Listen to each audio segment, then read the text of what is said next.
ভিডিওটি দুর্গাপুরবাসীর উদ্দেশ্যে বানাচ্ছি। গতকাল বুধবার ছিল ৩রা জুন।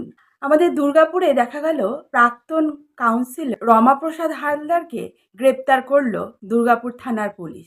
২০০০ সালের কথা বলছি, তখন আমি ক্লাস 11-এ। আমার কিছু বন্ধুবান্ধব ছিল যারা এই মানুষটির কাছে ইংলিশ বিষয়টি পড়তো। আমিও খুব ইন্টারেস্টেড ছিলাম। উনি তখন রমাদা নামে আমাদের এই এরিয়ায় পরিচিত। রমাদার কাছে ইংলিশ পড়লে খুব ভালো মার্কস পাওয়া যায়, এরকম ধরনের একটা মিথ আমাদের বন্ধু বান্ধবদের মধ্যে ছিল। আমি একবার দেখা করতে গিয়েছিলাম এই রমাপ্রসাদ হালদারের বাড়িতে। তার ভিরিঙ্গিতে একটি বাড়ি ছিল সেখানে।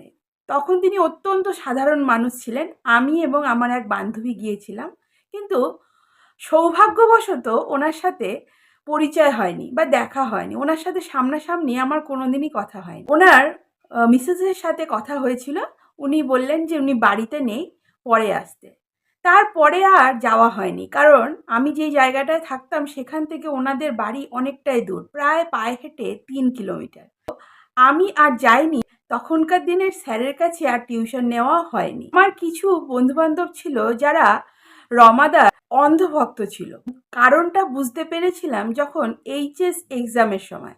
আমাদের 2টি পেপার তখন এক্সাম হতো। একটি পেপার হয়ে যাওয়ার পরে 1 ঘন্টা রেস্ট থাকতো। যারা ওই সময় পরীক্ষা দিয়েছেন তারা হয়তো ব্যাপারটিকে রিকালেক্ট করতে পারবেন। আমরা গাছতলায় বসে রিভিশন করছি। এখন দেখছি একটি ছেলে মাথায় হেলমেট পরে টুকলি সাপ্লাই করছে।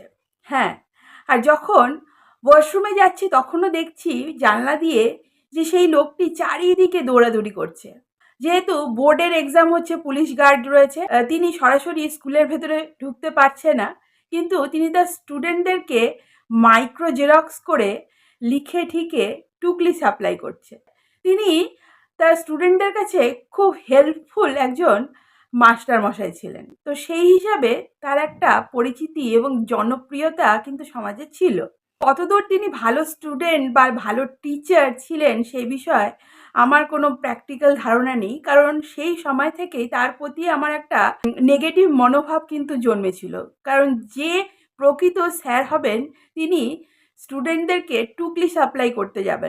তারপরে অনেক বছর পেরিয়ে গেছে, রমাদা নাকি বুড়ো চেয়ারপারসন হয়েছে এবং কাউন্সিলরও হয়েছেন। উনি অনেক টাকা পয়সা করেছেন, সেটাও জানতাম। গতকাল যখন টিভিতে খবরগুলো দেখাচ্ছিল, আমার হাজব্যান্ড একটা ইনসিডেন্ট আমার সাথে শেয়ার করল। অনেক বছর আগেকার কথা, প্রায় 8 থেকে 10 বছর আগেকার কথা। আমাদের দুর্গাপুরে শ্যামল দত্ত বলে একজন বিল্ডার ছিলেন। তিনি হয়তো এখনো দুর্গাপুরে রয়েছেন, কিন্তু তিনি বিজনেসে ভীষণভাবে ধাক্কা খেয়েছেন। তার কোম্পানির নাম ছিল মানালি কনস্ট্রাকশন। তিনিও সমাজবিরোধী লোকগুলোর দ্বারা প্রতারিত হয়েছে, বঞ্চিত হয়েছে এবং এতটাই বঞ্চনার শিকার হয়েছে যে তার বিজনেসটা প্রায় রুইন হয়ে গেছে। তো সেই ভদ্রলোকের সাথে আমার হাজব্যান্ডের বিজনেস সূত্রেই জানাশোনা ছিল। তার অফিসে একদিন তার সামনেই বসেছিল। তখন সেই শ্যামল দত্তের কাছে একটা ফোন আসে। ফোনটি করেছিল রমাপ্রসাদ হালদার। তিনি বলেন, এই মুহূর্তে তুমি 5 লাখ টাকা পাঠাও এক্ষুনি। তো শ্যামল দত্ত বললেন, স্যার এই মুহূর্তে 5 লাখ টাকা পাঠাবো, একটু সময় দিন, 2-4 দিন, তারপরে পাঠাচ্ছি। তো রমাদা বলছে, না না, আমি আমার ছেলেদেরকে পাঠাচ্ছি, ওদের হাতে টাকাটা দিয়ে দাও, এখনই দিতে হবে। তো সাক্ষী ছিল আমার হাজব্যান্ড। তারপর উনি আমার হাজব্যান্ডকে বলছেন, শ্যামল দত্ত দেখছেন কেমন জোর জুলুম। হ্যাঁ, ওনাদের তোলাবাজিটাই এরকমই ছিল। প্রথমে উনি বিল্ডার ছিলেন না, এখন ওনাকে অনেকেই বিল্ডার বা প্রমোটার হিসাবেই জানে। কিন্তু রমাপ্রসাদ হালদার প্রথম জীবনে ছিল একজন শিক্ষক, প্রাইভেট টিউশন পড়াতেন, কোনো স্কুলে জব করতেন না। তারপরে তিনি হলেন তোলাবাজ, বিভিন্ন বিল্ডারদের কাছ থেকে এইভাবে টাকা তুলতেন। তারপর তিনি প্রচুর জমি বেআইনিভাবে দখল করে, হয়তো সেগুলোর পারমিশন ছিল না, বেশি হাইট করে দিয়ে ফ্ল্যাট বিজনেসে এলেন, মানে প্রমোটিং বিজনেসে এলেন। তারপরে 2021-এ পরে শুনছি তিনি নাকি আরও বেশি দাদাগিরি বাড়িয়ে দিয়েছে। তার সম্পত্তির পরিমাণ নাকি 100 কোটি বা 200 কোটিও নাকি ছাড়িয়েছে। ইদানিংকালে তিনি নাকি মা দুর্গার খুব ভক্ত হয়ে পড়েছিলেন। তাই তিনি দুর্গাপুর শ্রীনগর পল্লীতে একটি বৈষ্ণব দেবীর মন্দিরও বানিয়েছিলেন।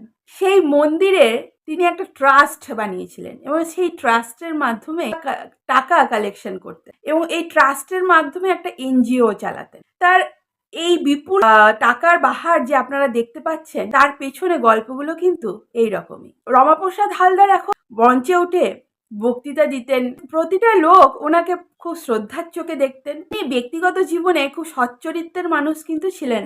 প্রথম জীবনে তিনি তার নিজের ছাত্রীকে বিয়ে করেছিলেন, সে তো বেশ ভালো কথা। তারপরেও শোনা গেছে তার 3-4টে বউ আছে। 3-4টে বউয়ের মধ্যে একটি বউ নিজে চিনি, কারণ আমি কুরুলিয়াডাঙ্গা মিলনপল্লী দুর্গাপুরের বাসিন্দা। এখানে স্টিল কোঅপারেটিভ বলে একটি জায়গা রয়েছে মিলনপল্লীতে।